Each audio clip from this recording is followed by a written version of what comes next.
al aire. Bueno, muy bien.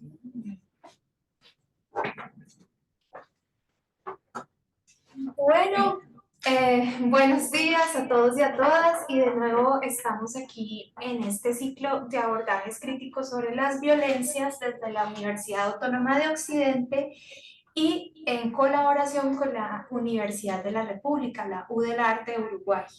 Y hoy tenemos un invitado muy especial que, además de ser un experto en el tema, en esa articulación de violencias y víctimas, es también el prorector de extensiones de la Universidad de la República. Me agrada mucho presentar al doctor Rafael Paternain y le voy a pedir a la profesora Scarafoni que nos haga una breve introducción sobre el profesor.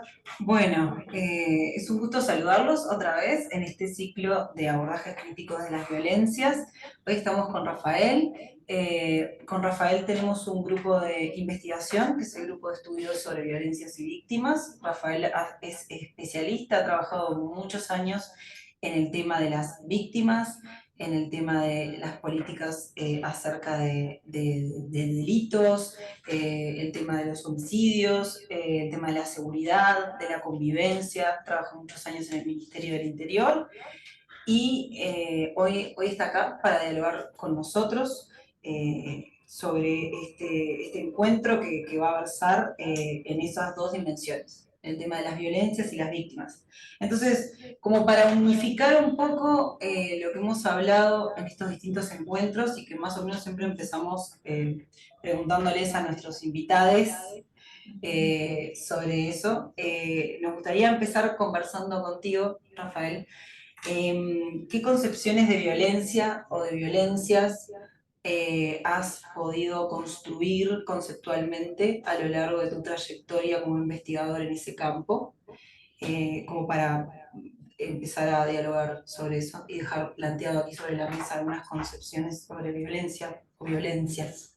Perfecto. Bueno, en primer lugar, muchas gracias, Liz. Muchas gracias, Luciana, por la invitación. Es un gusto enorme poder estar aquí en la Universidad de Occidente de Cali, de participar en estos diálogos, felicitarlas por la iniciativa, porque nos van a servir justamente para entrar en conexión, en reflexión de dos países que tienen vínculos tan estrechos y al mismo tiempo distancias tan marcadas, a veces distancias un poco ficticias, porque las realidades nos van aproximando muchas veces en estos temas que nos convocan. Entonces, la Academia Colombiana, en términos generales, ha hecho aportes más que especiales y ojalá que podamos, a partir de ahora, también estrechar vínculos de colaboración, de participación, de acercamiento entre Uruguay y Colombia. Así que muchas gracias por la invitación, es un gusto enorme poder participar de estos diálogos. Y en realidad la pregunta, o por lo menos la introducción que se hace, es la más difícil de todas, ¿no? La más difícil de responder, porque finalmente es esto de pasar un tiempo, pasar una trayectoria, desembarcar con una idea, o por lo menos con un marco conceptual en torno al problema de la violencia. Y uno, pasado el tiempo, pasadas las trayectorias, los temas, las distintas vidas que uno va acumulando en estas cuestiones, por distintos canales y por distintas aproximaciones, lo cierto es que la sensación que queda es justamente la contraria, es que el concepto de violencia se nos escapa cada día un poco más en términos de una fijación conceptual. Y eso puede ser un poco limitante, un poco frustrante, en el sentido de que se supone que la producción académica nos debe delimitar, ¿no? Cerrar una definición, volverla operativa, metodológicamente aceptable, transformada luego ¿no? en una serie de producción verificable, empíricamente consistente. Bueno, eso que tanto le gusta a la producción académica, y que todos, por distintas razones, estamos obligados a acompañar por lo menos esa tendencia. Sin embargo, a mí me ha pasado en este tiempo más bien el proceso inverso. O sea, lo interesante en realidad, porque uno puede verlo como una limitación, a mí me resulta una oportunidad, es que la violencia tiene aquello que decía Bernstein, ¿no? Es un concepto efectivamente multiforme, proteico, inabarcable, imposible de encuadrar, imposible de reducir a una dimensión única, e intentar ir a esa reducción de alguna manera limitaría las posibilidades de producción de conocimiento. sobre todo la necesidad de pensar la reflexión en torno a la violencia, que es lo fundamental. La reflexión como parte del conocimiento, no hablo de la reflexión en el sentido de una especulación abierta, sino la reflexión sobre sus distintas dimensiones. Entonces, cuando justamente armamos ese espacio de trabajo, que es un espacio que consolida otras cosas, pero que al mismo tiempo da una oportunidad nueva, la idea que el concepto de violencia estuviera allí tenía que ver fundamentalmente con eso, ¿no? Tenía que ver con la necesidad de encuadrarlo, con la necesidad de agarrarlo de algún lado. Y me voy para ser un poco más concreto. A mí me ha pasado siempre que estas nociones, como la idea de violencia o las violencias o la idea de seguridad o de inseguridad, que obviamente se terminan transformando, uno las toma básicamente por su condición de significante vacío, que al mismo tiempo luego termina teniendo significaciones flotantes, o sea, se va desplazando. Y esa idea, que puede parecer un poco inútil, desde el punto de vista del abordaje político, de la comprensión política de los problemas, es importante porque en realidad esos conceptos, que son conceptos populares, están instalados en los debates públicos, en las conversaciones corrientes, y tienen después efectos performativos muy claros. O sea, que no es que agarramos un concepto para especular indefinidamente sobre él, sino que lo primero es traer alguna de esas ideas. Y puede ser esto: seguridad, inseguridad, violencia, distintos tipos de violencia, delito, qué cosa más abierta, más allá de que todo delito se supone que tiene un anclaje en la tipificación penal, pero la noción de delito también es un significante vacío. Convivencia, finalmente. La noción de convivencia la hemos heredado en un sentido que uno la rastrea, no por la noción en sí misma en términos de una teoría política, está claro. Digo, en el debate público nos remite directamente a los debates colombianos de la década de los 90 y principios de los 2000. No sé si aquí tanto en Cali, yo creo que sí, pero las experiencias de Medellín y de Bogotá de alguna manera llevaron al resto del continente la noción de convivencia como una contraprestación, un contrabalance de la idea de la represión del delito. Bueno, ahí tienen de nuevo un significante vacío que después va teniendo como anclajes y significantes flotantes muy. Entonces, yo diría que hay que partir de ahí. A mí me da es una preocupación académica, pero que también va en conexión, porque así como la violencia es abierta, tiene, ¿no?, anclajes muy distintos, tiene una determinación estructural y al mismo tiempo tiene una determinación contingente. Esa es la dificultad. O sea, tiene un conjunto de determinaciones, porque la violencia no deja de explicarse por razones estructurales, pero al mismo tiempo tiene una manifestación de contingencia que la vuelve, ¿no?, impredecible, imprevisible e inabarcable. ¿Por qué digo esto? Bueno, porque en general hay este riesgo, ¿no?, de la operativización o la tecnificación para el análisis social del concepto de violencia, que uno lo encuentra en muchas producciones, incluso producciones nuevas que son metodológicamente interesantes, pero que terminan reduciendo. Y luego ciertas caracterizaciones, ¿no? Esta idea que, bueno, que de nuestros países en estos procesos recientes o en estos procesos de globalización, en realidad tenemos civilizatoriamente sociedades menos violentas que las de antes. O que Uruguay es una sociedad menos violenta que la colombiana, ¿no? Que desde el punto de vista, a ver, es un debate infinito, intuitivo o contraintuitivo, pero un poco en ciertas lógicas racionalistas también que ven bueno, que la evolución del mundo occidental en procesos de 200 años han logrado finalmente confinar a la violencia, reducirla, acotarla, volverla mucho más limitada en comparación con procesos anteriores. Eso viene un poco de la tesis del proceso de civilización de Norbert Elias y ha tenido como, ¿no?, distintas manifestaciones. Así como el capitalismo ha logrado reducir la pobreza, según se dice y se sostiene, quienes lo defienden al sistema, lo mismo pasaría con la violencia. Y bueno, y ahí empieza todo el debate en torno ¿no?, a los impactos que estos tienen y a las distintas formas de violencia que no necesariamente se traducen en tasas de homicidio, ¿no?, o violencias expresivas y patéticas en el sentido de esa violencia que se ejerce en espacios abiertos, a través de la tortura o el martirio, un poco como Foucault reconstruyó, ¿no? En su Vigilar y Castigar.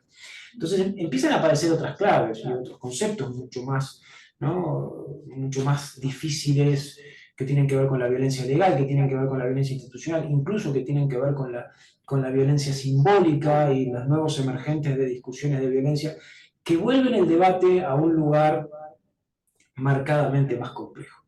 Entonces, el concepto a lo que quiero llegar en este recorrido un poco intrincado quizá, es que no logramos en todos estos años decir yo la violencia la defino de esta manera, ¿no? Como aquella conducta en donde hay un perpetrador que le inflige un daño expreso a otro con intención o sin intención y que genera una victimización, porque esa es como la ecuación más básica, sino que la violencia está asociada también a procesos más abiertos de base social, procesos sociopolíticos. La violencia es determinada pero al mismo tiempo determina. Entonces me parece que es un espacio justamente como significante vacío de infinita capacidad de reflexión, en donde el aporte académico es apenas uno, ¿no? Después hay otros miles de posibilidades de incidencia, de jugar con la violencia en la discusión política y en la discusión pública. Y yo creo que una de las cosas interesantes es justamente traer esos conceptos que están en el debate social, muy marcados por ciertas concepciones además, ¿no? Por ciertas miradas más conservadoras, porque bueno, hablar de que la sociedad es más violenta o que nos hemos vuelto más violentos o que somos más intolerantes o que hemos perdido la convivencia, hemos perdido los valores, en general es una manera de trasuntar un diagnóstico de época de base conservadora, pero la idea es poder traer de allí o desde allí algunos de esos conceptos que sirvan después para alimentar el debate o la perspectiva de acumulación de análisis de las ciencias sociales. Esto dicho desde Uruguay también, ¿no? Porque, a ver, estas cosas que uno dice en términos más generales, alguien podría decir, bueno, usted viene de uno de los países más seguros, menos violentos de América Latina. A mí cuando estos temas me empezaron a interesar, en realidad la tasa de criminalidad del Uruguay allá a principios de los 90 era una tasa de criminalidad muy baja, o relativamente baja, o comparativamente baja. Teníamos, yo qué sé, 5 homicidios cada 100.000 habitantes, y estoy hablando que era la época acá en Colombia, donde era el epicentro ¿no? de la violencia instalada por los carteles. Y en Brasil, obviamente, y en Centroamérica. Entonces, sin embargo, veníamos de un proceso relativamente reciente, de una dictadura militar muy terrible, en donde el tema de la violencia de Estado había implicado que el país había llegado a tener la mayor cantidad de población privada de libertad por habitantes, ¿no? Y una violencia institucional y estatal sistemática, racionalizada, arrolladora, ¿no? Entonces, esas cuestiones no desaparecen de un día para el otro. Está bien, sí, en Argentina, en Chile, en Brasil, en el Cono Sur, esos procesos se dieron y se dieron con mucha fuerza. O sea que no veníamos de una sociedad precisamente virtuosa en términos de violencia. Claro, otro tipo de violencia, seguramente con otras razones y otros anclajes que a la larga después terminan teniendo un efecto muy marcado. Por ejemplo, simplemente como dato, seguimos desde ese entonces, desde la época de la dictadura hasta ahora, prácticamente en un lugar de primer puesto de población privada de libertad por habitantes en la región. En algún momento tuvimos ahí un segundo puesto, y Panamá estaba un poco más arriba, Costa Rica un poco más arriba, pero las tasas de prisionización del Uruguay han sido terribles. Bueno, eso nos dice algo, nos dice mucha cosa en torno al proceso político y es un vector fundamental para entender las cuestiones de la violencia. Otro dato que dicho sea de paso, ¿no? Esto lo digo en clave también muy uruguaya, hemos como puesto lejos de nuestras reflexiones más cercanas, y en esta idea de la violencia y de las víctimas creo que hay que darle una significación y una resignificación muy profunda, por lo menos para el caso uruguayo, son las tasas de suicidio. Uruguay ha tenido, junto con Cuba en América Latina, tradicionalmente las tasas de suicidio más altas del mundo, más altas de la región, perdón, más altas de las Américas, Y ha sido una constante, no es un elemento nuevo. Si bien han crecido en el último tiempo, prácticamente las tasas de homicidio duplican, un poquito más que duplican las tasas de homicidio. Entonces, nuestras tramitaciones en torno a la violencia o a las violencias y a sus impactos seguramente no tengan una manifestación expresiva o explosiva, sino más bien implosiva. Y curiosamente el fenómeno del suicidio, en la caracterización uruguaya, siempre ha estado mucho más asociado, bueno, eso es un tema de salud mental, psicológico, psiquiátrico, de patología, ¿no? Que por supuesto lo es o puede llegar a serlo, pero totalmente desfasado de las condiciones sociales en donde la vida de las personas se tramitan y los sentidos de la vida se construyen en sociedades como las nuestras. Entonces, Uruguay no, con esas tasas de suicidio no podemos decir que es una sociedad especialmente segura, o es una sociedad amable, o es una sociedad no violenta. Bueno, claro, sí, no hemos tenido ni el cartel de Cali, ni el cartel de Medellín, ni tenemos, aunque en el último tiempo la tasa de homicidio ha crecido mucho, ni tenemos lo que otras sociedades tienen, pero tenemos eso. Y al tener eso, y al no darle una reflexión honda en términos del impacto y la conceptualización de las violencias, nos perdemos de vista también reflexiones sobre el proceso sociopolítico. Entonces, yo diría eso, que ha sido esa idea, a mí hace tiempo, en realidad, no es que uno llega ahora con medio desarmado en el sentido de poder encontrar una definición de ninguna manera. De hecho, ya en el arranque de los trabajos, siempre vinculado con el tema de criminalidad, inseguridad y violencia, que son como, o violencia, criminalidad e inseguridad, que son como partes de un todo, que en algún momento tienen como vínculos, pero que en otros momentos tienen sus niveles de autonomía. En algún momento yo desarrollé la idea de poder, que justamente en base a estos argumentos que doy, de trabajar una suerte de teorización en base a 4 escalones, por lo menos desde el punto de vista de la teoría sociológica, de una preocupación sociológica.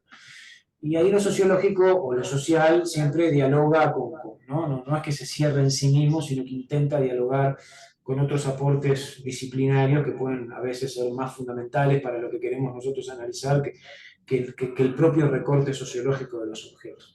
Y la teoría de los 4 escalones un poco decía esto, bueno, esto no lo podemos llegar a desentrañar si no hay una lectura estructural de los fenómenos que los encuadren. Y la lectura estructural no es simplemente las variables que me explican esto, ¿no?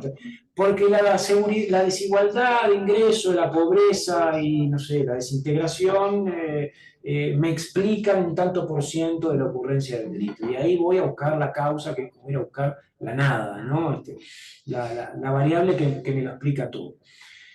Porque también eso ha dado lugar a ciertos equívocos en torno a que en el debate se dice, bueno, ven, las condiciones sociales mejoraron, las condiciones económicas en determinado momento en nuestros países se redujo la indigencia, se redujo la pobreza, se redujo la desigualdad y el delito creció. Entonces, ven, que la explicación estructural no sirve, o las explicaciones sociales son insuficientes. Bueno, ahí tenemos un tema de un razonamiento un poco mecánico que justamente lo que hace es desarmar la idea de la incidencia de lo estructural o de las razones sociales de fondo que pueden dar a entender otras dinámicas, ¿no?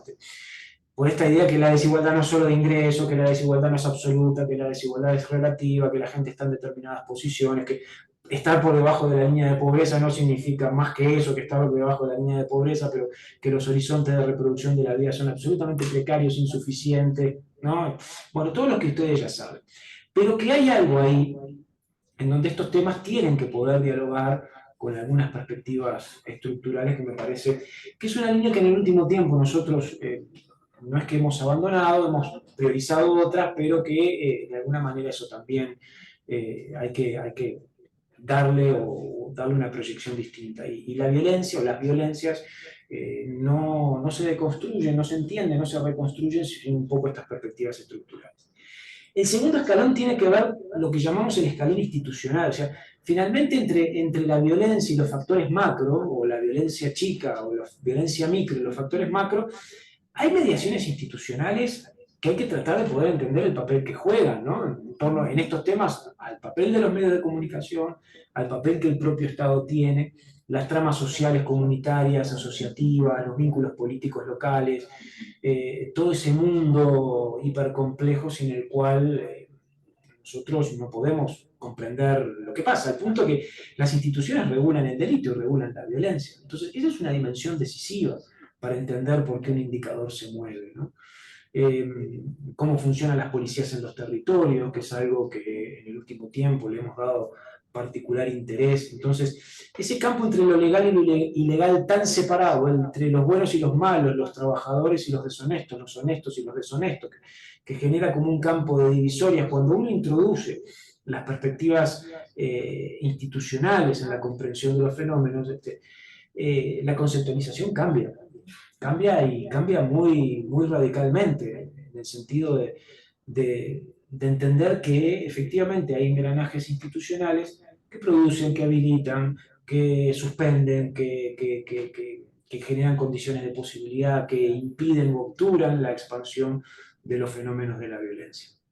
Hay ciertas ideas naturalistas en torno a la violencia o racionalistas en torno a la violencia que ignoran por completo estas perspectivas institucionales. A mí en algunas disciplinas me llama mucho la atención porque, bueno, la idea de lo institucional que es tan fundante para la teoría sociológica y que se ha dejado tan de lado, por lo menos en Uruguay, si es que en Uruguay tuvo esta perspectiva alguna proyección importante en algún momento, pero sobre todo en el diálogo con otras disciplinas, como la ciencia política, ¿no? En donde la cuestión institucional simplemente, ¿no? Juega un papel tan importante y al mismo tiempo tan pobre para entender algunas de las dimensiones que estoy queriéndoles comentar en este sentido. Luego la dimensión de las conductas o de los comportamientos, porque ahí hay otro link, ¿no? Interesante en esta idea de los 4 escalones, que el comportamiento, para decirlo en lenguaje sociológico, la acción social. Yo me preguntaba, ¿hemos desarrollado sociología desde la perspectiva de la acción social? En el sentido más riguroso, incluso hasta en el sentido bourdiano, porque más allá que a Bourdieu se lo coloca en ese espacio ahí más macro, más estructuralista, también hace un desarrollo interesante desde el punto de vista de la acción social, que ha sido como muy negado. Y las sociologías micro, que arman o desarman estas perspectivas más interaccionistas, que suponen desafíos muy importantes. Y a mí siempre me dio como una especie de gran curiosidad y de gran sensación de vacío, como esa parte de la teoría o de la sociología, de la teoría sociológica, no dialogaba con estos temas, ¿no? En el sentido de eso de la violencia situada. Y que el comportamiento se reconstruye en tratar de desentrañar los mecanismos racionales del actor, de por qué el actor delinque, por qué es racional, porque tiene, entre las oportunidades y los estímulos y la maximización de beneficios, entonces, y toda la sociología situacional en torno a eso. O hiperracional o decididamente irracional, en donde el borde entre lo irracional, lo patológico, ¿no? Lo patológico en el sentido psiquiátrico, se disputan la comprensión de los sujetos. Esa categoría a mí me resultó siempre tan incómoda, no porque no sea válida o no pueda llegar a tener algún nivel de validez, pero esa construcción del sujeto antisocial, sobre todo para explicar ciertas cosas o ciertas partes de los comportamientos, que sabemos que hay extremos y que hay limitaciones y que hay circunstancias, pero bueno, uno siempre piensa que más que antisocial, en todo caso, los sujetos pueden ser determinados por las circunstancias sociales en sus expresiones más extremas. En esa dimensión de la acción violenta, finalmente, que ojo, ahí hay desafíos interesantes, incluso a nivel también de la perspectiva de la violencia de género, que es tan difícil no de conceptualizar o de ubicar, porque yo creo que tiene una ubicación bastante precisa. Sí. Pero la no mediación entre el concepto en torno a la desigualdad de género y el patriarcado como un sistema cultural que existe y el comportamiento violento localizado.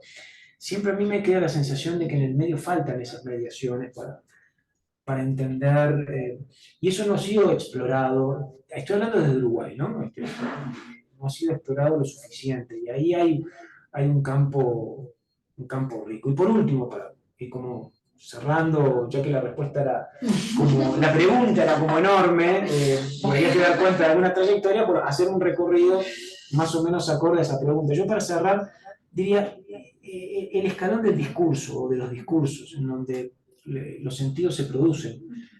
Y los discursos pueden ser los discursos políticos, institucionales, mediáticos, lo que está allí circulando, ¿no? En la discusión pública, en la discusión cotidiana, pero también los discursos institucionales y los discursos de los habitantes y los discursos de las víctimas y el plano de la discursividad no simplemente como la gente que dice cosas, sino la gente que dice cosas y que luego esas cosas tienen efectos constituyentes o efectos de producción de sentido. A mí esa es una dimensión que siempre me ha interesado sobremanera como parte de la base también, ¿no? Del movimiento de estos temas. Y en la medida en que yo pienso esta idea de los discursos, y con esto termino en esta introducción, ¿no? La policía tiene que ser respetada, o se ha perdido el respeto, sobre esa base de una idea tan universal y tan compartidamente conservadora en todos lados, que uno va por ahí y puede preguntar acá en Cali si la sociedad ha perdido los valores y ha perdido el respeto y la gente ya no respeta y a la policía ya no se la respeta. La respuesta que vamos a encontrar en términos de producción discursiva es muy parecida acá que si vamos a Buenos Aires y si vamos a Montevideo, y no puede haber como cierto patrón hegemónico en ese sentido. Pero ¿qué pasa con eso? Bueno, después pasa que en Uruguay, en un hecho increíble, hace 2 días, 3 días, la ciudad de Maldonado, que es una ciudad capital de uno de los tercer departamento más importante de Uruguay, donde está Punta del Este, la autoridad máxima de la policía, el jefe de policía de Maldonado, que es una figura realmente, ¿no? Los departamentos tienen distribución, es una policía centralizada que en cada departamento tiene una cabecera y el jefe de policía es una figura local importante, ¿no? Muy importante. La autoridad máxima, había un procedimiento de un adolescente, un joven que tenía un celular y la policía lo quiso apresar y un poco se resistió, o sea, nada y dijo algunas cosas, los estoy filmando, o sea, un intercambio de los miles que pueda llegar a haber sin ninguna configuración ni de amenaza, ni de riesgo, ni una situación así como inminente. Y de pronto se da en ese forcejeo ahí medio absurdo entre la policía que quiere contener a un adolescente y el adolescente que obviamente estaba como en los límites, ¿no? de poder registrar ese momento de desafío a la autoridad. Baja de la sede, porque esto fue enfrente de la sede de la jefatura, baja el jefe de policía, que lo acaban de designar hace poco. Él mismo, de mano, digamos, la emprende contra el adolescente, lo zarandea, lo sopapea, lo insulta, al grito de a la policía se la respeta, ¿no? Es una cosa que uno cuando lo ve, por lo menos en clave uruguayo, no puede ni creer, ¿no? Es como que un ministro del Interior, no sé, por saber, baja ahí a alguien que está diciendo algo y lo sopapea, lo insulta y le dice a la policía se la respeta. Bueno, cuando pasan esas cosas, efectivamente, y que nunca habían pasado en el Uruguay, y eso se naturaliza, como diciendo qué bien el jefe, cómo pone los límites, ¿no? Cuando pasan esas cosas es justamente cuando uno demuestra que los efectos performativos de ciertos discursos tan arraigados, tan generalizados, terminan luego transformándose en hechos sociales concretos, en episodios concretos. Si eso hizo un jefe de policía, en una situación casi que era como de escena cómica, ¿no? Media ridícula, ¿no? Como una actuación, como un simulacro de algo que ocurría en el medio de la plaza de Maldonado, filmado por todo el mundo. Si eso pasa, imaginen en territorios más invisibles, más marcados por la invisibilidad, en donde las interacciones de la policía con los habitantes más pobres tienen este cariz y otros carices bastante más intensos. Bueno, ahí es donde uno piensa que también los discursos hacen lo suyo, ¿no? Y reconstruir los sentidos, dar disputas discursivas para cambiar los ejes de lo decible y lo pensable vinculado a los temas de la violencia y la seguridad, es un escenario también muy, muy importante. Por lo tanto, la síntesis es, la violencia no se termina de conceptualizar nunca, nos tiene que mantener muy despiertos en todo sentido y con las capacidades reflexivas en su máxima potencia para poder dar cuenta de ellas. Bueno, yo tengo muchas preguntas. Sí, ahora Sí, yo ya ya como no el sé. disparo, perdón, Sí. hablando de policía, Hablando no, de sí, Ajá, sí. metafóricamente Sí, errado. ese lenguaje Sí, policivo sí, militarizante. no. Bueno, a ver, ¿por dónde comenzamos? Porque tengo muchas preguntas. Quiero como darle orden a esto. Lo primero, en Colombia siempre ha habido como una obsesión por explicar la violencia desde el conflicto armado, ¿cierto? Entonces, tuvimos incluso una saga de violentólogos, ¿no? Durante Sí. los 90 y el milenio, en el que nos ocupábamos de entender el conflicto armado y la guerra. Luego pasamos a la obsesión por la paz. Entonces ahora todo el mundo está hablando, bueno, en esa época, sí, y la pseudotransición, y en la época, digamos, de esa obsesión por el conflicto armado, hablábamos de la convivencia, entonces ahí fue donde pues entra como esta categoría de la paz y la convivencia, recuerdo que eran como las dos categorías. Ahora entonces estamos hablando de la paz, sin embargo, Colombia tiene, siento yo, de pronto me estoy equivocando y algún colega ve esto y dice no, porque sí, pero la tradición, digamos, más fuerte es analizar la violencia política. Y hay un punto ciego en ese mapa, ¿cierto?, sobre el delito y sobre la violencia estructural y sobre las violencias urbanas, por ejemplo. Por ejemplo, esto que tú hablas ahora de los estudios que tienen que ver con personas que están privadas de la libertad, bueno, todo esto, ¿no? Y justo eso es bien raro porque hoy tenemos en el sentido común una preocupación sobre Cali, por ejemplo, y sobre Bogotá, Cali, Bogotá, Medellín, ¿no? Sobre todo, que habla sobre el incremento del delito, el crimen organizado, y eso todavía no está como, realmente es un punto por trabajar, ¿sí? ¿Cómo abordamos el delito desde esta mirada que ustedes proponen, ¿no? Pues lo extiendo porque es el grupo de ustedes. ¿Cómo ver esa categoría o esa variable, no sé, bueno, como sea, del delito en estos contextos? Porque a nosotros nos interesa mucho ese aporte, ¿no? Porque lo sentimos que realmente no está trabajado con seriedad, o bueno, perdón, con seriedad, no porque debe haber alguien serio trabajándolo, pero sí con profundidad, digamos, allí. ¿Cómo vemos eso, desde pues, la mirada que ustedes proponen crítica sobre esto? Bueno, a mí me sorprende el raconto o el viaje o la reflexión que tú haces en torno a ciertas predominancias interpretativas o académicas a partir del caso colombiano.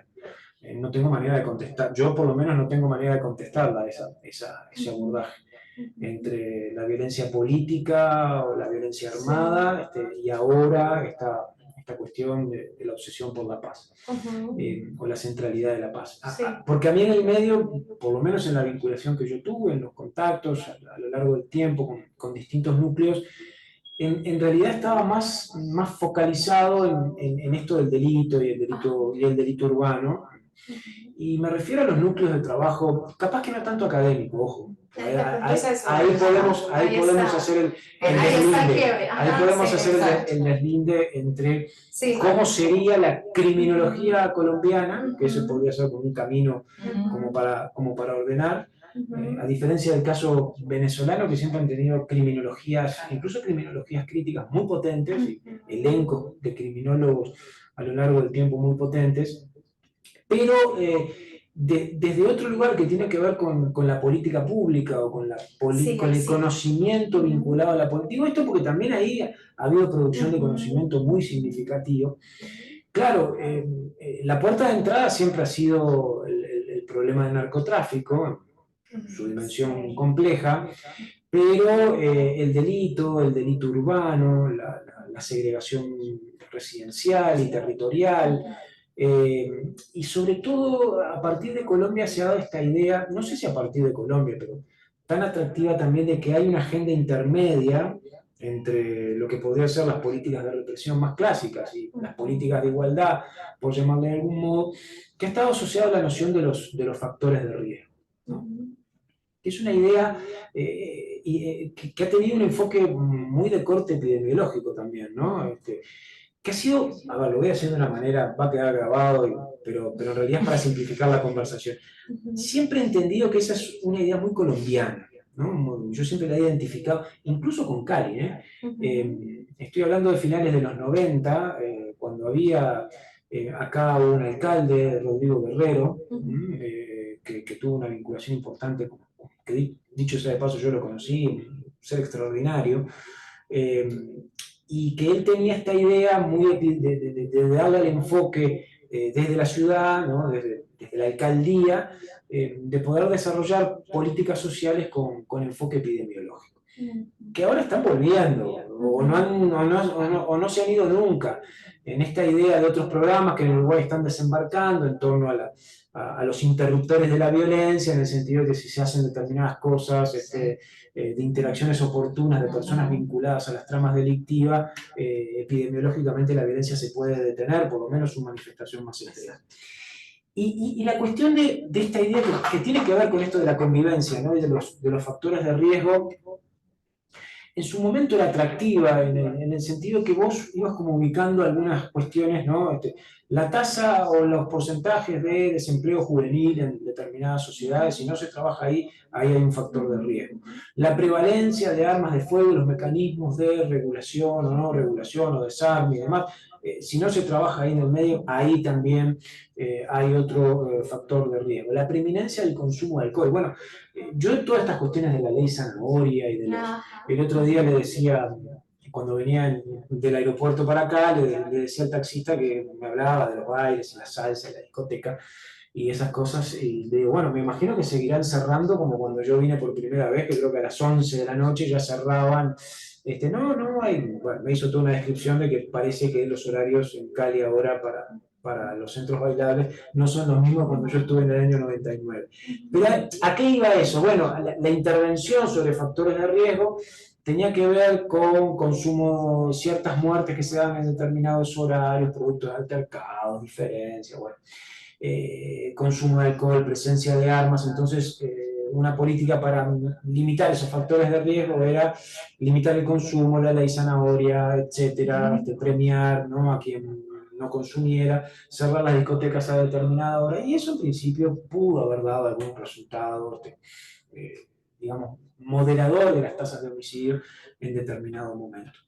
Yo siempre tuve esta idea que, ¿no? Que incluso, bueno, que tiene una matriz muy de acá. Probablemente no venga de la academia, estrictamente hablando, sino que venga de otros espacios de conocimiento, estoy hablando de referencias ya muy lejanas, que, bueno, obligan también a pensar esta idea del factor de riesgo, que conceptualmente puede ser limitado, pero que también puede habilitar como muchas cosas.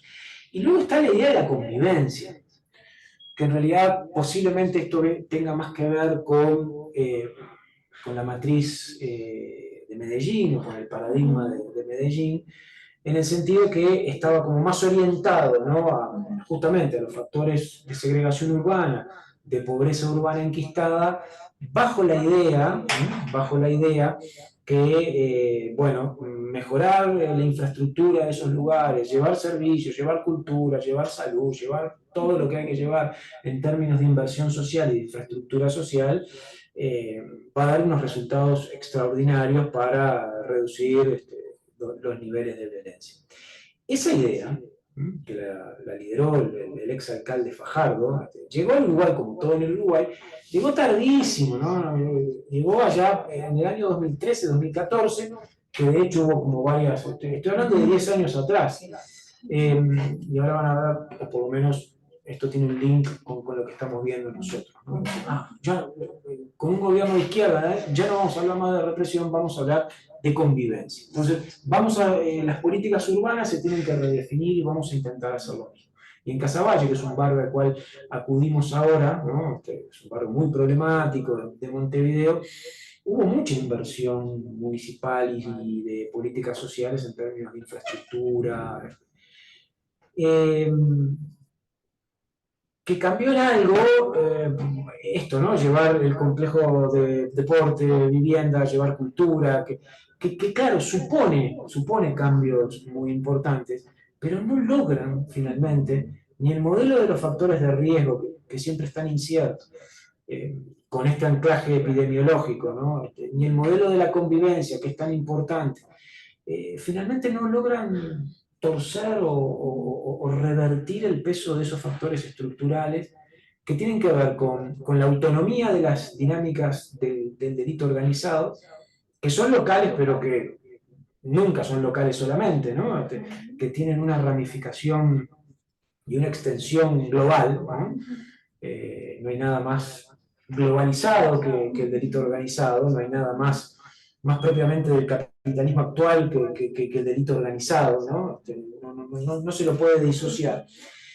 Pero que claro, que tienen una serie de manifestaciones locales que conforme la segregación y la desigualdad se estructura sobre la base de la insuficiencia de las fuentes primarias del bienestar, sobre todo el trabajo y el empleo y la calidad del trabajo y la calidad del empleo, la integración en base a otros mecanismos, que ha sido el gran debe de los modelos de desarrollo de nuestras sociedades, es muy difícil que estos fenómenos puedan efectivamente ubicarse en otro lugar.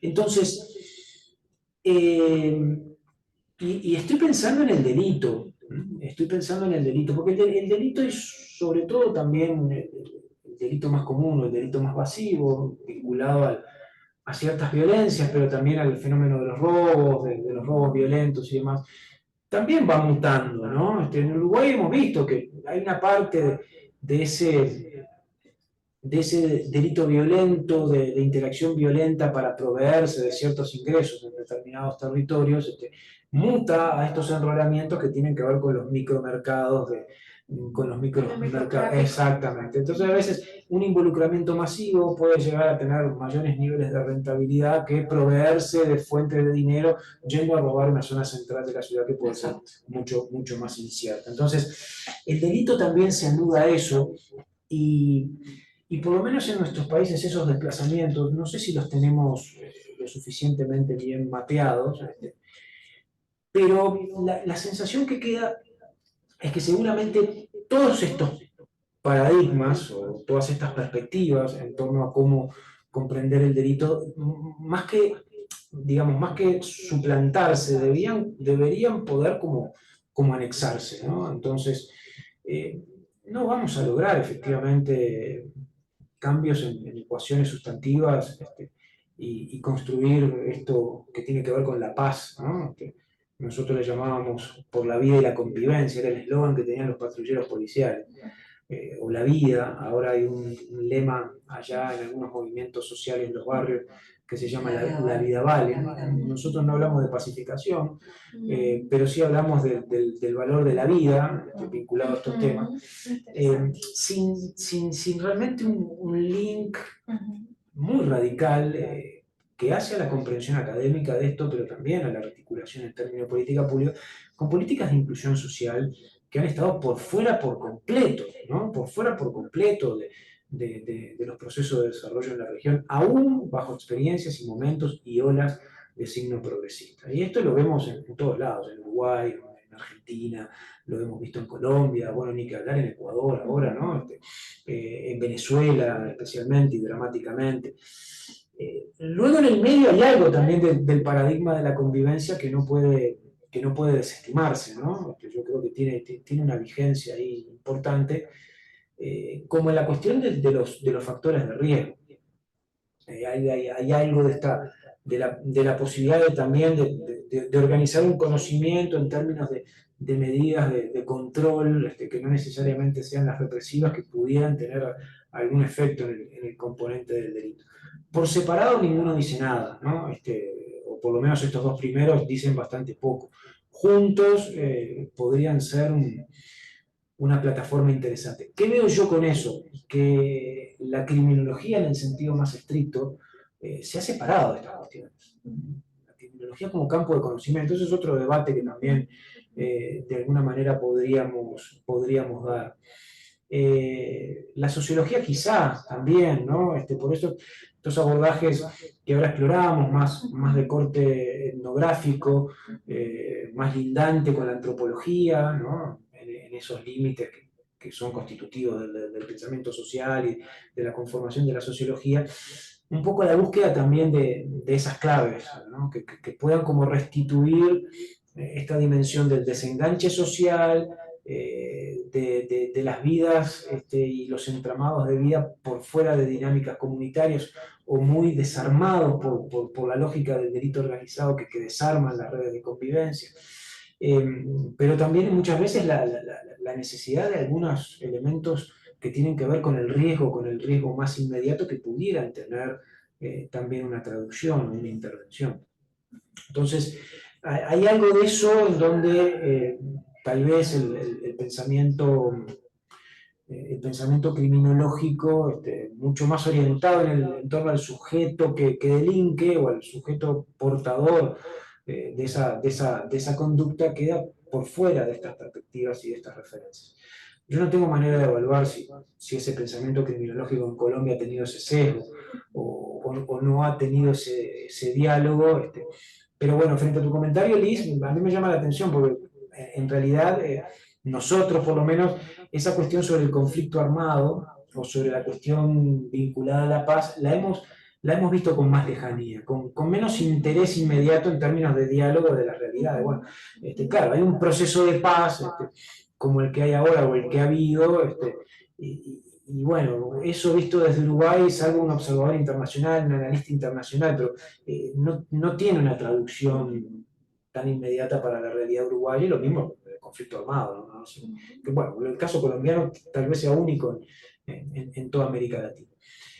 Pero sin embargo sí otras cuestiones, otras puertas de entrada que siempre hemos tenido, curiosamente siempre hemos tenido un diálogo, por lo menos un interés muy fuerte en términos de la producción que tal vez no sea o no tenga que ver con la cuestión académica, sino con otros espacios de producción de conocimiento en la construcción de las políticas públicas. Y yo creo que ahí Colombia ha dado ejemplos muy interesantes.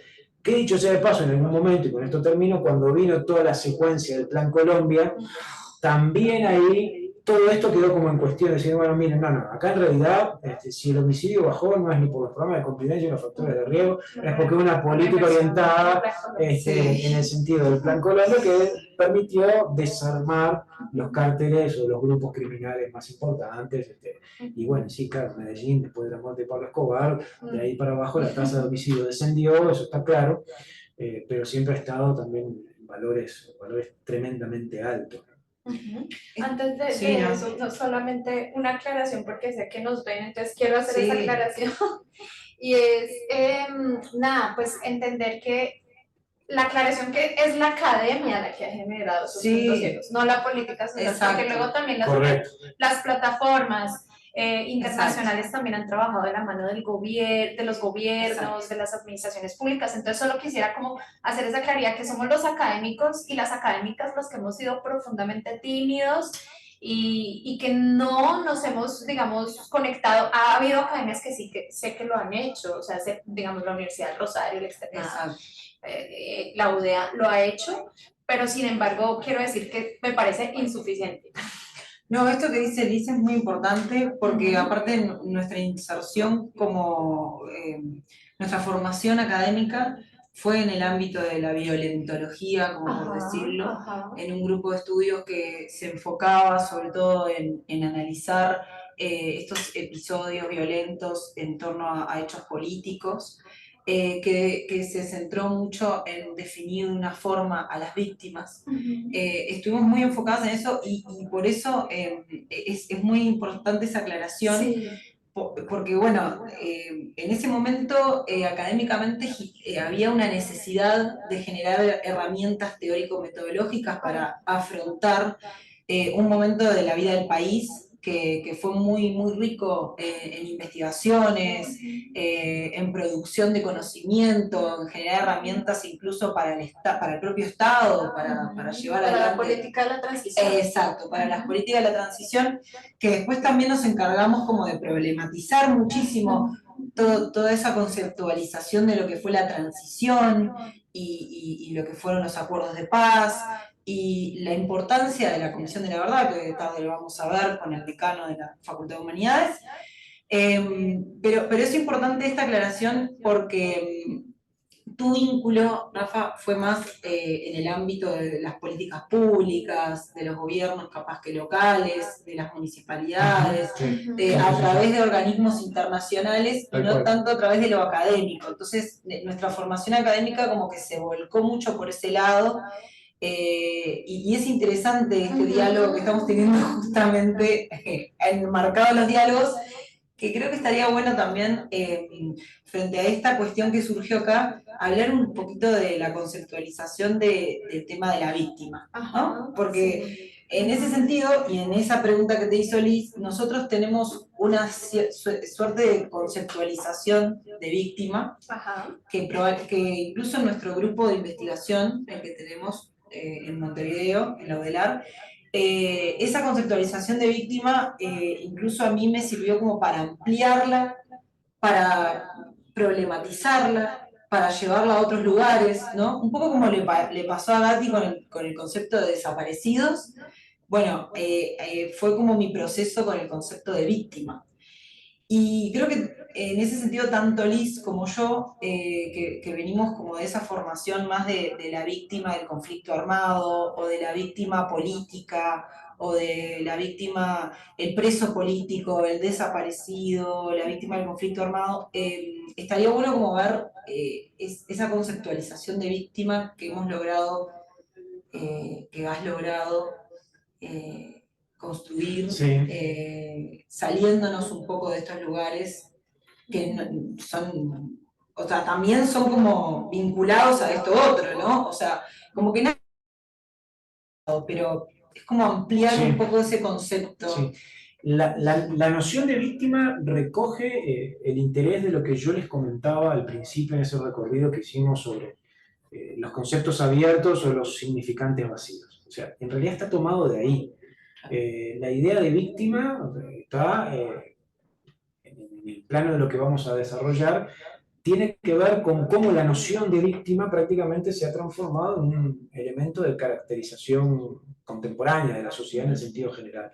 Y por lo tanto ya ahí desborda por completo, ¿no? Ya ahí desborda por completo las categorías más habituales, ¿no? de la víctima política, la víctima del conflicto armado, pero sobre todo en el caso del Cono Sur, de las víctimas del terrorismo de Estado, cuya construcción discursiva e institucional fue muy fuerte, sigue siendo muy fuerte y esperemos que siga siendo muy fuerte en la medida en que esas demandas realmente son infinitas. Entonces, volvemos a eso, a la idea de la víctima como una referencia abierta cuyos sentidos se van desplazando, ¿no? Porque puede haber víctimas de distintas cosas. Y puede haber construcciones de colectivos en torno a la víctima. De hecho, muy interesante también de estudiar en torno al problema de la violencia de género, de la violencia hacia las mujeres, cómo efectivamente la idea de la víctima, de lo que era o de lo que podría ser, mejor dicho, de lo que es una desigualdad estructural tan marcadamente clara, se ha ido derivando hacia la idea de la condición de victimización o de la condición de víctima, que supuestamente iguala a todas las mujeres, y eso ha supuesto un cambio discursivo muy relevante, porque después se da la competencia con los otros tipos de víctimas. Entonces, el fenómeno tiene una generalidad que tiene que ver un poco con esta idea, con la particularidad de que para que haya víctimas o para que haya discurso en torno a la víctima, tiene que haber una demanda. Hay que poder reconstruir el alcance, tiene que haber un daño y una demanda, ¿no? A partir de ese elemento. Entonces, claro, los daños son desde digamos, víctimas de conflictos armados, víctimas de la violencia en el tránsito, víctimas de los accidentes de tránsito, víctimas de las consecuencias de las antenas de 5G y las patologías ¿no? Víctimas de los problemas ambientales, víctimas en Uruguay, somos todos víctimas del empeoramiento de la calidad del agua y estamos tomando agua intolerable, o sea, la condición de y de las violencias y de la construcción de ser víctimas de la violencia del propio Estado, no en clave parecida a la violencia política, pero otra violencia estatal igualmente, también política. Entonces, hay algo ahí que también es muy de clave de época, que ha permitido, sin embargo, que la noción de víctima se instale en los discursos con una fuerza increíble, y sobre todo algunas víctimas. Entonces empieza la víctima en su generalidad y después la víctima en su heterogeneidad y sobre todo la víctima a nivel de las desigualdades, ¿no? O sea, hay víctimas brutalmente desiguales en nuestros procesos, que pasan a tener en los discursos cotizaciones diferentes. O sea, la desigualdad se construye justamente en cómo cada víctima es referenciada, ¿no? Cómo cada víctima es ubicada. Y ahí, claro, al analizar esa heterogeneidad, por lo menos para el caso uruguayo, lo que hemos podido identificar en el último tiempo, vinculado con esto, ¿no? De la violencia, la inseguridad, el delito, es que la idea de víctima se subsume a la idea de la víctima del delito. Más allá de las víctimas del terrorismo de Estado, que a su modo también son víctimas y fueron víctimas de determinados delitos, y sobre esa construcción además ha habido cambios en el Código Penal y delitos que no prescriben, etcétera, etcétera, y causas judiciales abiertas, sino me refiero más a la víctima general del delito, bueno, del delito común, o del delito más evidente, o del delito más clásicamente aceptado, o por lo menos más visiblemente aceptado. Y esto tenía una importancia fundamental, porque para el discurso político, la construcción de víctimas ha permitido un efecto de campo muy relevante, en el sentido de construir algo así como una especie de sujeto, por llamarlo de algún modo, un sujeto al cual no se le puede cuestionar nada, ¿no? Un sujeto al cual hay que entenderlo, hay que reconocerlo en su demanda, y sus expresiones de demanda pública también han sido muy escuchadas, ¿no? Y ahí es donde la idea de la víctima del delito, digamos, por contraposición a los victimarios del delito. Ahí hay un campo de antagonismo, ¿no? Entre ellos y nosotros. Nosotros como víctimas podemos ser todos finalmente. Algunos podemos ser víctimas del delito, pero además, si no somos víctimas, podemos potencialmente, porque el riesgo es tan alto que todos pasiblemente estamos en ese espacio de posibilidad de ocupar ese lugar, versus el victimario, digamos, el que inflige el daño, el que genera una lesión, ¿no? Que está en un campo absolutamente opuesto, radicalmente opuesto. El otro, digamos, ¿no? El externo que está allí, que es el causante del daño. Entonces, en los discursos políticos sobre la seguridad, que han justificado los momentos más claramente punitivos y las políticas de tolerancia cero y todo lo demás, esos discursos se han construido sobre la base de esta lógica, que han tenido a la víctima en un lugar muy decisivo. Esta idea, la víctima del delito. Lo que más claramente, la víctima de la delincuencia. Entonces, cuando vos decís la víctima de la delincuencia, lo primero que estás pensando es alguien que, no sé, estaba caminando por la calle, le robaron la cartera, la arrastraron, le pegaron un tiro, la dejaron semi-inconsciente, o asaltaron un comercio en un barrio, se llevaron todo, le rompieron todo, o mataron al comerciante, o subieron a un bus y atracaron a alguien. Entonces, un poco esa idea, como ha pasado en las sociedades centrales, allá en la década del 70, en la década del 80, esto Garland lo estudia extraordinariamente bien para el caso de Europa y de Estados Unidos, en torno a la centralidad que la víctima tiene, y a la traducción luego, porque bueno, es esa construcción discursiva que después, ¿no?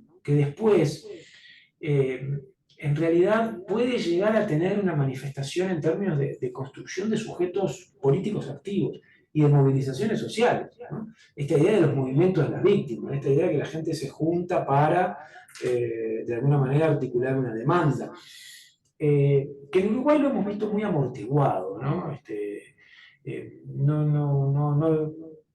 Algunos núcleos chicos, cierta queja general, pero no en términos de grandes organizaciones o movimientos o las víctimas organizadas que generan un efecto político. En el Uruguay la víctima que se queja por el delito genera un efecto político por su propia dispersión y por la propia, digamos, impacto que esas voces pueden llegar a tener, ¿no? Es decir, en el Uruguay lo que vas a ver, o lo que veías antes, mejor dicho, mientras estaba a la izquierda, es que la víctima del delito lo que tenía era un micrófono en los informativos de televisión a toda hora, ¿no? Y a usted lo robaron, sí, qué horrible, bueno, tener voz, tener presencia, pero era un anónimo, y después venía otro, y eran todos intercambiables, no se aguanta más, el gobierno tiene que hacer algo, las autoridades no los cuidan, es todo un horror, mire lo que me pasó, entonces, claro, esa víctima a la cual pide mano dura, encierro, que los maten, pero a la cual no se le discute nada, ¿no? No se le interpela en el sentido del discurso político. Eso es muy interesante de analizar, de estudiar en torno a la construcción sociopolítica, pero después un poco ver las jerarquías, ¿no? que esas víctimas pueden llegar a tener.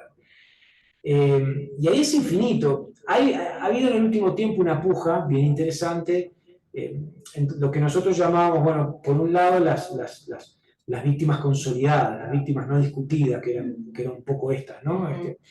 Pero después también la victimización emergente, las víctimas emergentes, que tenían que ver o que tienen que ver con la violencia de género, de ser víctimas silenciadas, escondidas, no reconocidas, etcétera, etcétera, a pasar a tener un nivel de visibilización, incluso de construcción de movimiento, ¿no? Y de pelea por las disputas simbólicas y del reconocimiento de la idea de la construcción de víctimas. En los informativos de televisión, cuando había un femicidio, se lo llamaba homicidio pasional, un asesinato pasional. Y esto no hace crimen, ni siquiera. Y esto no hace tanto, ¿no?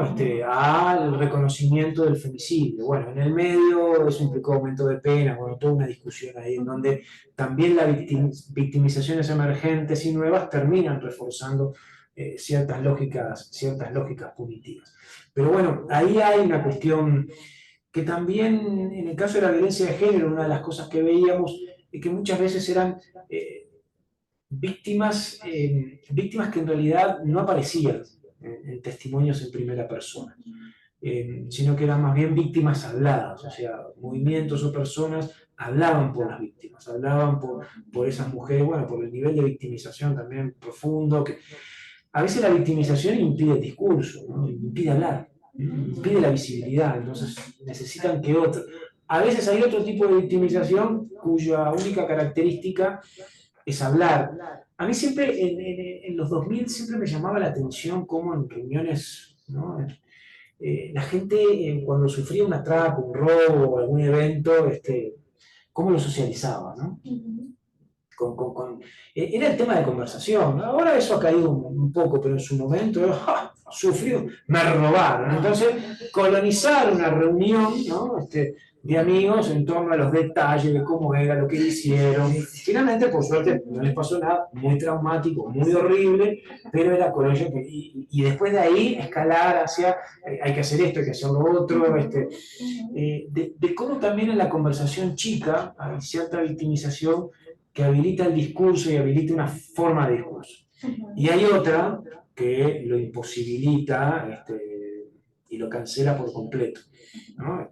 Uno no se imagina en una victimización de género, en una reunión de amigos, que eso genere un discurso, genere me pasó esto, me pasó lo otro, genere un cuento, genere un relato, o genere el pedido de algo. Y después estudiamos mucho la cuestión de las víctimas más silenciadas y más escondidas, realmente, ¿no? Que es ya un lugar del campo de las víctimas en donde ni siquiera está reconocido el estatuto de la posible condición de víctima, ¿no? Los delitos que sufren los adolescentes, habitualmente, que el adolescente siempre es más visto como un victimario que como una víctima, todos los delitos en situación de violencia de género vinculada con el fenómeno de la explotación sexual, de la trata, o sea, hay todo un universo hipercomplejo. En los casos resonantes de violencia sexual y de acoso y de explotación sexual, cómo la víctima queda rápidamente interpelada. Uruguay ha vivido una cantidad de episodios en donde ciertos personajes, ciertos hombres de poder han estado denunciados por presuntas situaciones de explotación sexual. Estoy hablando a nivel de élites empresariales y élites políticas muy resonantes, y siempre hay algún mecanismo, siempre en eso, que genera tanta conmoción, de algún modo de poner a la víctima en lugar de sospecha, ¿no? De decir, bueno, víctima sí, pero quiso demostrar que tenía más de 18 años, lo buscó, lo promocionó, engañó al victimario porque daba a entender que no buscaba plata. O sea, siempre hay un espacio en donde el hecho en sí mismo genera, donde, digamos, a diferencia de otro tipo de victimización en donde nadie discute, ¿no? Ni el hecho, ni el dolor, ni lo que le pasó. A nadie se le ocurre decir si te robaron el auto que lo dejaste sin llave. A alguien que está contando que le robaron el auto, a nadie se le ocurre decir que fue tu imprudencia porque lo dejaste sin llave, o eso ocasionaría. Pero en esta victimización más escondida es impresionante, pero a nivel social y a nivel político la víctima siempre está en cuestión. Poder llegar al estatuto pleno de la víctima incuestionada es un largo camino. Y después las víctimas de la propia violencia extrema, nosotros estudiamos mucho el tema de los homicidios que se producen en barrios vulnerables o en situaciones, digamos, de disputas de territorio, de disputas de bandas criminales, en donde prácticamente no hay posibilidad de reconocer esos hechos como hechos que generan víctimas. Bueno, se están matando entre ellos, de alguna manera se lo buscaron, allí están.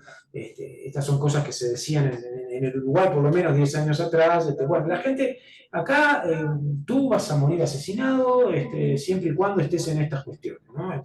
Por lo tanto, si no estás en eso, no tenés ningún riesgo, no te va a pasar absolutamente nada.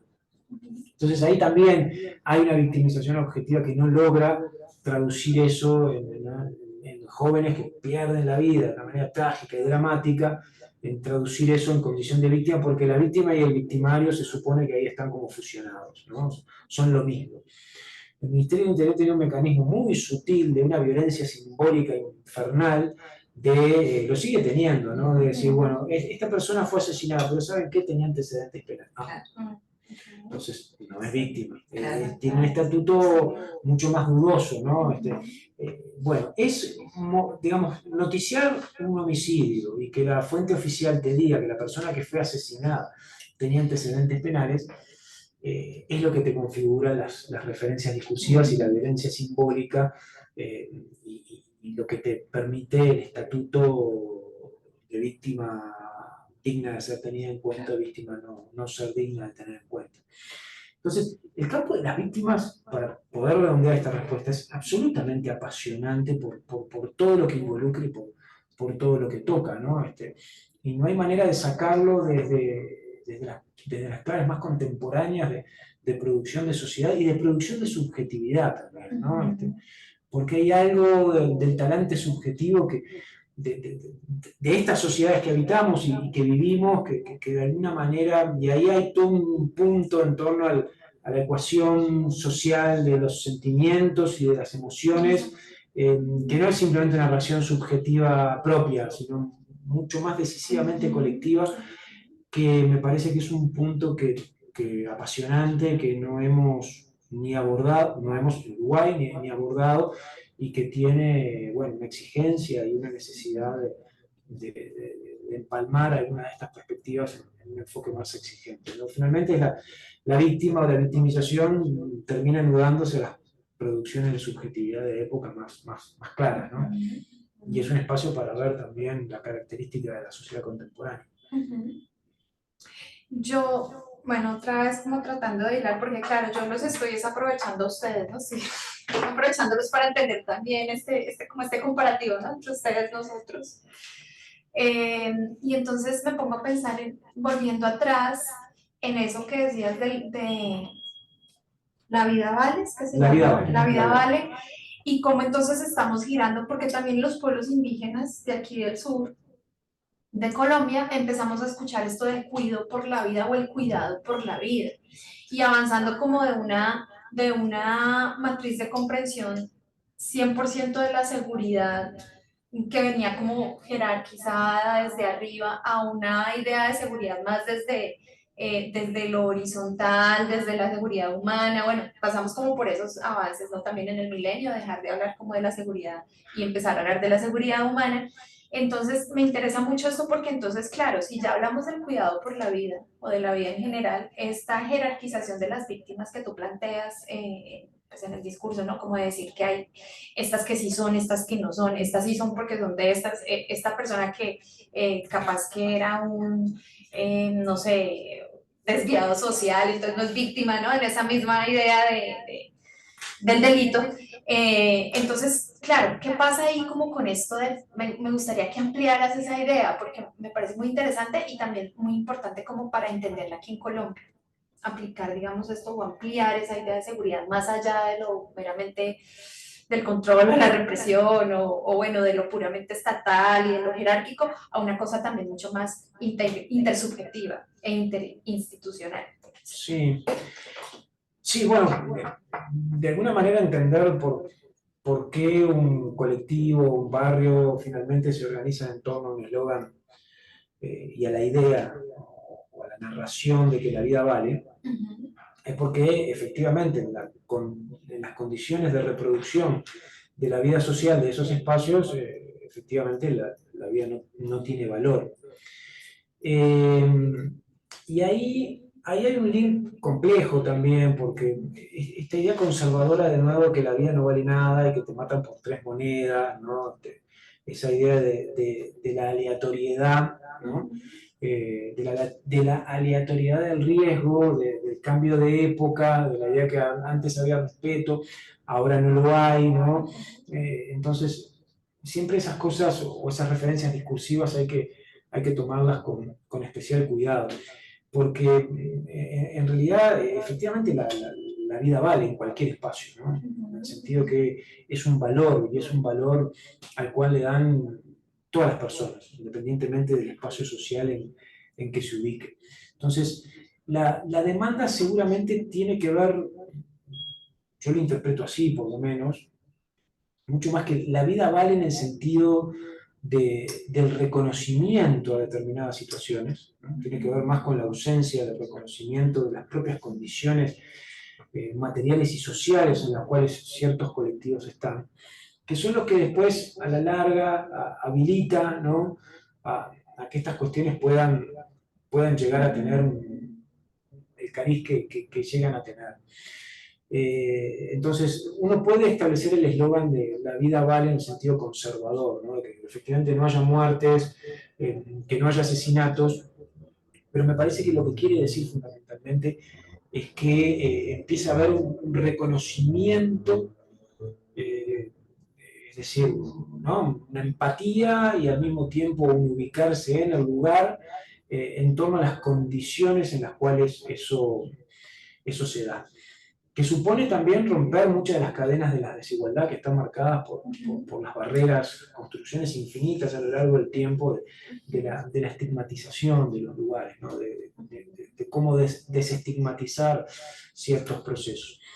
En buena medida hay algo que tiene que ver con eso, por lo menos yo lo interpretaría con eso.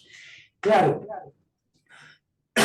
si uno hila más fino, en realidad la reacción del barrio, esto tiene que ver también con las víctimas, se produjo, y bueno, irrazonablemente, dicho sea de paso, ¿no? Inobjetablemente, porque hace un año atrás, en el barrio Marconi, producto de una pelea entre grupos criminales, en principio, en el fuego cruzado, dos personas murieron, los jóvenes que andaban por ahí, uno saliendo de una panadería, la otra una mujer que, no sé, estaba circulando por otro lado. Entonces, claro, de nuevo, ¿no? Esta idea de las víctimas inocentes, ¿no? Como obviamente lo eran en este caso, desató internamente en el barrio una reacción afectiva, una movilización muy impresionante. Entonces, la vida vale tiene que ver fundamentalmente con esa sensación de vulnerabilidad, con esa sensación de desamparo, que de algún modo y a nivel local también parte de esta idea de que hay cosas que se toleran, pero hay cosas que no se toleran. Y la muerte de inocentes no se tolera. Entonces, también allí en ese espacio hay como una cierta jerarquización de las víctimas, porque en el mismo lugar, en otro momento y en otras circunstancias, existen homicidios que se dan en contextos muy distintos, en donde se interpreta que esa víctima que muere o que esa víctima asesinada no es precisamente o no llega a configurar una víctima inocente. Y sin embargo, la reproducción de esas lógicas de dar muerte en determinados lugares se mantiene. Y también es interesante esta idea del no valor o del disvalor, ¿no? De cuáles son las categorías o las jerarquías a partir de la cual se quita la vida a alguien, ¿no? Qué se valora y qué no se valora. Yo sigo entendiendo que seguramente ahí hay mecanismos de entendimiento y de códigos cerrados que tienen una perspectiva más bien diferencial. O sea, la idea es que en realidad lo que vale es lo propio, aún en esos espacios organizados de criminalidad organizada, como le llamamos, pero muy vinculada a grupos primarios, ¿no? Muy vinculada a grupos clánicos familiares.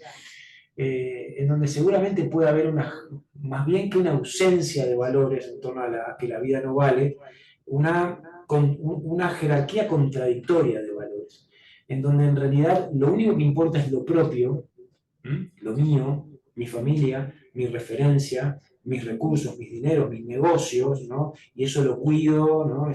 Esta cuestión un poco Pablo Escobaresca, de que, sí. claro, de que le tocan un pelo a mi hijo y soy la persona, digamos, soy la persona que más reacciona, que más sufre y que no puedo tolerar que toquen a los míos, pero puedo desdoblarme y quitarle la vida al resto con absoluta crueldad, digamos, y con absoluta indiferencia.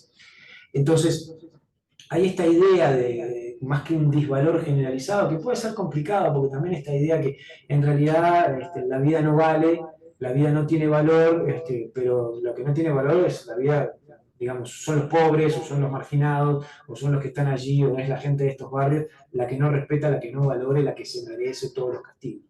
Sin embargo, me parece que hay que hilar un poco más fino, en el sentido de que seguramente haya jerarquías de valor muy fuertemente instaladas, más bien en campos antagónicos, que termina esto, un poco llevando a la idea de que lo propio es lo único que vale, y lo que se sale de ese circuito es precisamente lo que puede ser derribado, lo que puede ser aniquilado, lo que puede ser sacado, ¿no? Y esa es la dinámica de una sociedad que ha ido abandonando o que ha ido perdiendo. A mí el concepto de abandono y de pérdida me resulta difícil, siempre estoy como en tensión, porque finalmente terminamos como aceptando el relato conservador, pero bueno, ahí está ya esta idea del deterioro de lo público, ¿no? Finalmente, de lo público y de lo colectivo, que se da, ¿no? En el sentido de esos espacios de convivencia, de esos espacios de reconocimiento del otro, de una mediación institucional que puede instituir relaciones sociales que permiten esa articulación. Entonces, la idea de la vida vale tiene varias puertas de entrada, en términos, por un lado, de una demanda interesante, porque también es una demanda hacia la sociedad y el sistema político, no necesariamente en clave punitiva, pero es una demanda, no que la policía venga acá para que no pase más nada, sino fundamentalmente del reconocimiento de las condiciones estructurales en las que se vive, y poder entender también otras dinámicas más escondidas que tienen que ver con esto, ¿no? En algún punto hay que tratar de entender a ese sujeto que quita la vida, y a la larga yo tengo la idea que ese sujeto que está en condiciones de quitar la vida, por estas dinámicas, responde más que al vacío, a la ausencia, ¿no? A la nada, ¿no? O a la patología psiquiátrica o a lo que fuere, responde más a una nueva jerarquía valorativa en donde, insisto, ¿no? Es el valor de lo propio y es el absoluto desprecio a lo ajeno, que uno puede ver en esos territorios. Ahora, si uno lo proyecta y lo saca de ahí, lo sacamos del marcón y lo llevamos a un nivel más general, finalmente es una dinámica y una lógica bastante más generalizada, ¿no? y uno lo lleva a entender y algo que puede atrapar incluso también a las clases medias, no es porque las clases medias vayan a volverse en sectores asesinos, ni mucho menos, no estoy diciendo que sea automático, ¿no? Que, ¿no? Esta cuestión encerrada en lo propio nos termina transformando a todos en psicópatas asesinos, no necesariamente. Pero a la larga van construyendo su camino y a la larga van generando otras cosas y a la larga la sociedad termina votando Milei en Argentina, ¿no? Que tiene mucho de esto, ¿no? De esta enfermiza referencia a lo propio y absolutamente desprecio simbólico. Estamos hablando de lo simbólico, pero lo simbólico ya saben, ¿no? Este absoluto desprecio a todo lo demás, ¿no? Que debe ser descartado, insultado, despreciado, ¿no? Analicen el discurso de Milei y seguramente en ese discurso general que tuvo aceptación y tuvo voto, podamos entender muchas de las claves de esa violencia enquistada que nos resulta tan irracional, ¿no? De llevar la cuestión de los sistemas valorativos. La política pública de la academia sigue teniendo esta visión tan subcultural conservadora, ¿no? De aquello que está allá, que no lo entendemos y que nos genera ciertos fenómenos, porque es ausente y carente de los valores que yo sí tengo, ¿no? Eso es muy etnocéntrico. Y seguramente, y esto es como para investigar, finalmente las distancias no son tan grandes. Seguramente las condiciones materiales permiten que haya ciertas dinámicas de violencia que en otros espacios sociales están más contenidos, pero esos otros espacios sociales que están más contenidos después son los que le dan el voto a mi ley y después son los que generan dinámicas que llegan a un punto que no se pueden controlar. Esto último es totalmente especulativo, sobre, sí, claro, no, más de reflexión, sí, claro, de reflexión de la vida en torno a la idea de la vida vale, ¿no? Por supuesto. Me quedé pensando en eso del cuidado de la vida, que lo hemos hablado, lo hablamos con Eduardo, bueno, lo has traído acá y lo hemos visto también en acción en nuestra salida de trabajo de campo. En Juan En Juan Chaco, sí. Me gusta lo que yo interpreto que puede haber por detrás de ese significado del cuidado de la vida, que lo veo como distinto al valor de la vida. Porque valorizar una vida es muy difícil. O sea, decir, es como esto que estabas explicando, Rafa, ¿no? Esta vida vale y esta no. Es como difícil valorizar una vida. El tema del cuidado de la vida tiene otras implicancias por detrás que obviamente involucran el tema del reconocimiento, involucran el tema de visibilizar las condiciones de vida, de visibilizar algunas especificidades culturales incluso de los territorios, de las comunidades, visibilizar las redes que se generan en esas comunidades, los lazos afectivos o políticos que las comunidades pueden tejer, tener, para adentro y hacia afuera. Y el vínculo de esas comunidades y de esas situaciones en las que viven con el resto con el resto de las cosas que pasan en la sociedad, incluso el vínculo de las comunidades con el propio Estado, en ese gestionar de todo esto que estamos hablando, ¿no? De la vida, del cuidado por la vida, de las violencias, de cómo posicionan a esas personas en las propias sociedades. A mí eso me gusta mucho.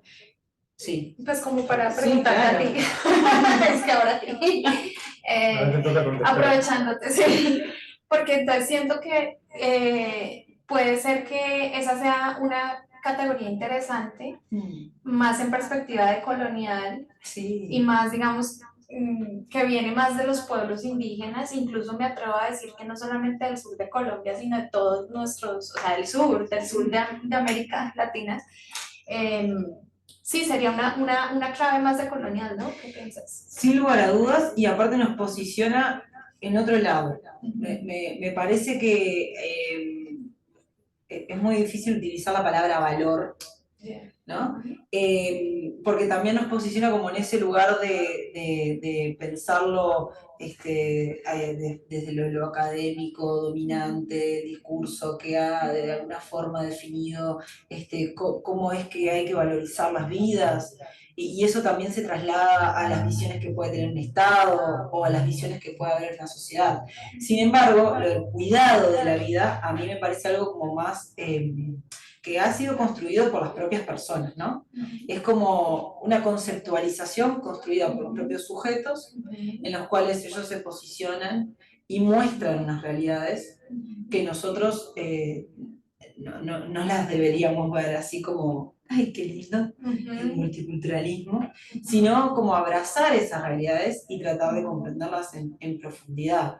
Ahí, en ese posicionamiento que me parece que como académicos, académicas deberíamos tener, y que a veces es muy difícil, porque también nos hace como repensar y cuestionarnos a nosotros mismos desde nuestra posición, nuestra institucionalidad, nuestro bagaje cultural, nuestras dimensiones cognitivas, nuestras propias subjetividades y reflexividades. Me parece que ahí lo interesante es, y me gustaría como trasladar en algún momento ese concepto del cuidado por la vida al barrio, me gustaría, como para romper el tema del valor, ¿no? Porque me quedé pensando en lo del valor y a mí me cuesta mucho hablar del valor, de los valores. Porque en esos enfrentamientos cruzados entre grupos que están armados, no quiero criminalizarlos, son grupos que se enfrentan. Me gusta mucho también lo que plantea una autora que es Claudia Fonseca, que es antropóloga brasilera, y que nos posiciona en ver eso que vos hablabas, Rafa, de, bueno, ellos tienen otro tipo de jerarquización de lo simbólico o de lo cultural. No quiero salirme de los códigos y los valores, pero también me cuesta a mí, ¿no? Entonces, podemos hablar de honor. El honor para esos grupos está visto de determinada manera y por algo se enfrentan.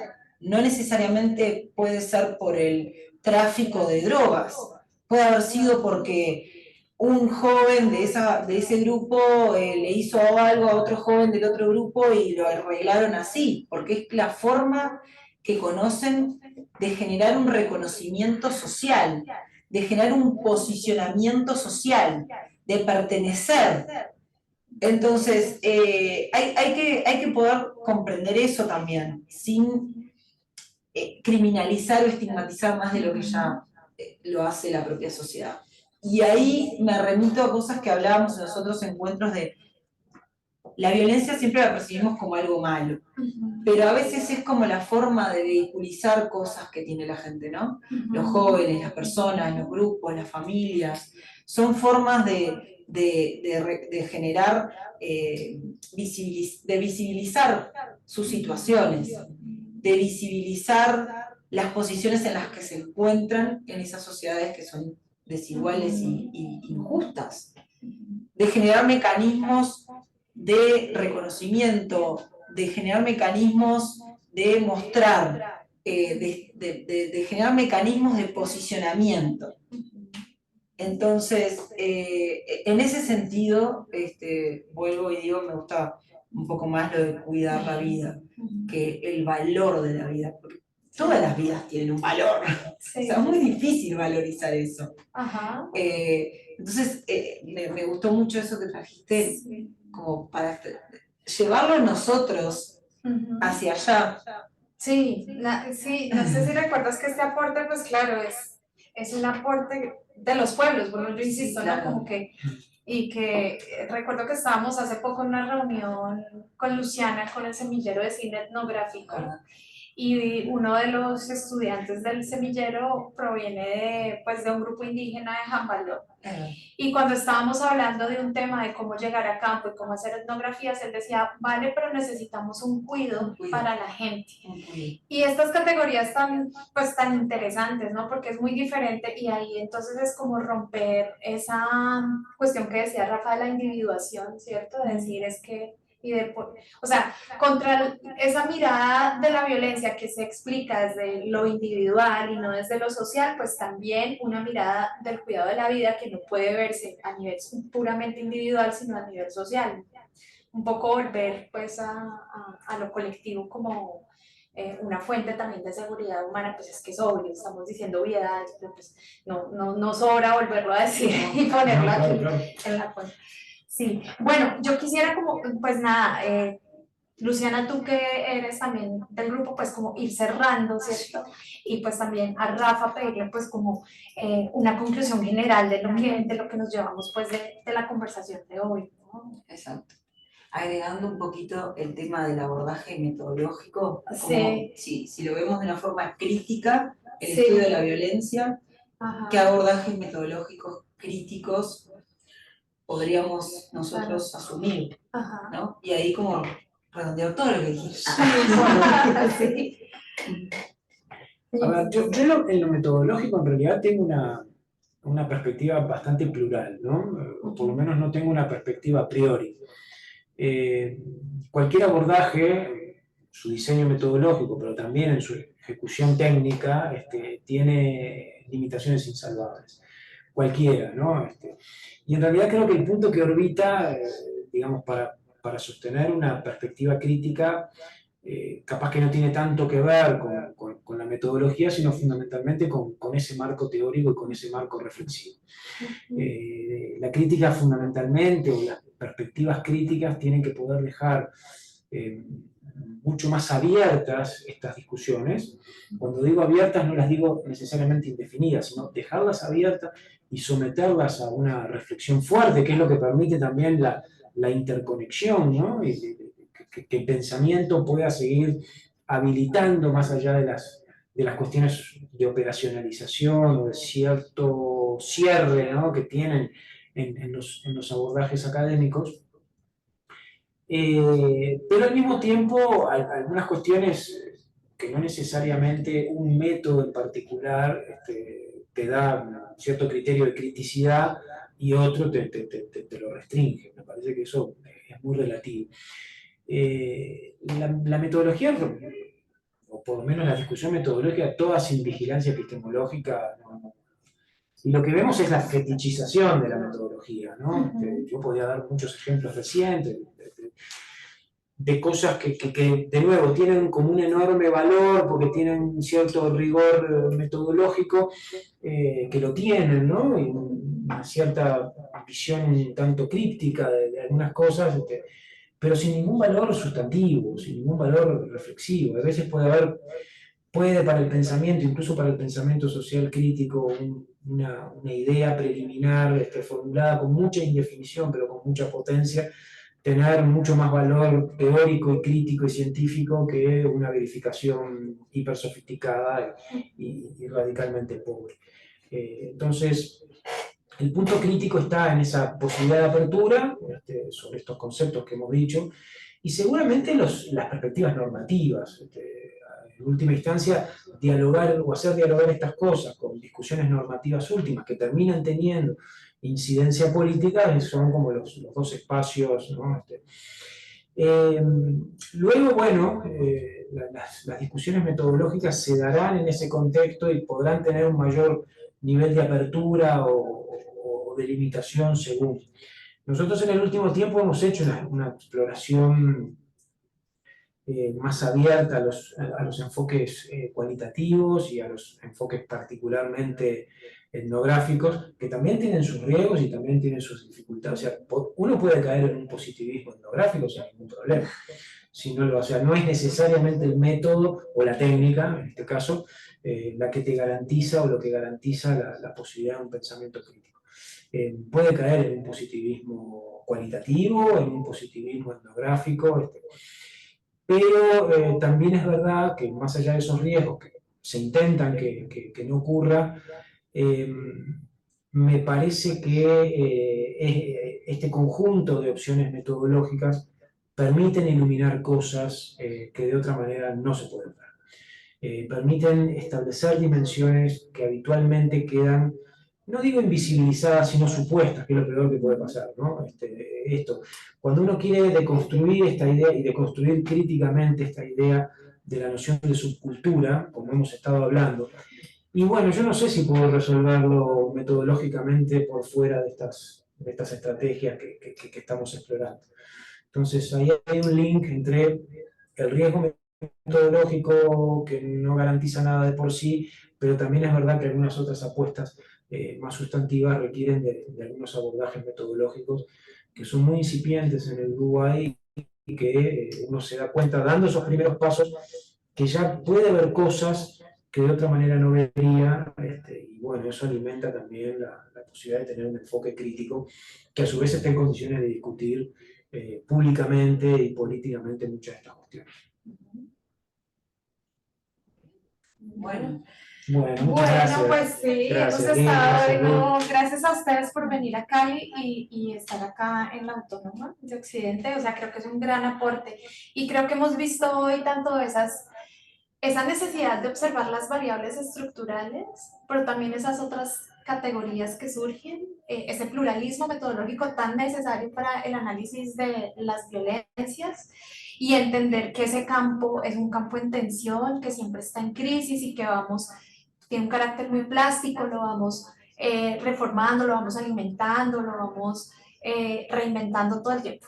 Entonces, muchísimas gracias y bueno, esta tarde nos vemos para hablar de la Comisión de la Verdad y vamos a hablar de la verdad y por supuesto que otra vez estaremos escuchando a Rafa y sus aportes junto con Jesús, que es nuestro decano. Muchísimas gracias, Muchas gracias. y Gracias. nos vemos. Chao, Nos chao. vemos. Chao.